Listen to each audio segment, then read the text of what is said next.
mal-25 triq abitabbli f'Ħażabbar tħallew abbandonati mill-Gvern ċentrali.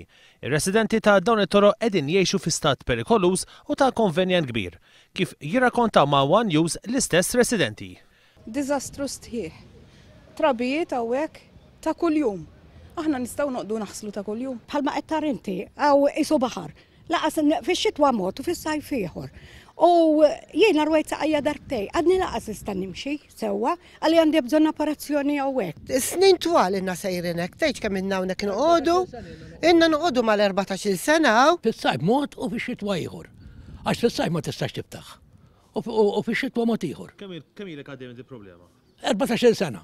Waqt konferenza tal-aħbarijiet is-Sindku ta' Ħażabbar Dominika Ġus qal li dawn il-25 triq ilhom imwedin mill-Gvern li se jkunu lesti sal-2008.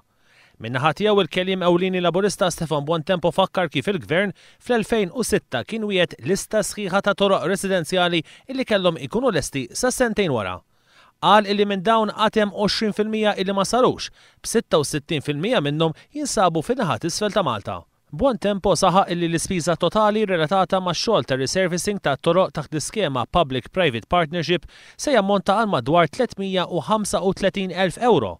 Iżda minkejja li l-ftehim kien illi l-Gvern se jħallas nofs l-ispiża, fil-verità il-Gvern se jagħti biss lill-Kunsill Lokali inqas minn 10%, waqt li f'din l-iskema il-Gvern ma tal-ebda fondi għal bankini, għas-servizzi tal-ilma, servizzi tad-dawl u servizzi anċillari oħra.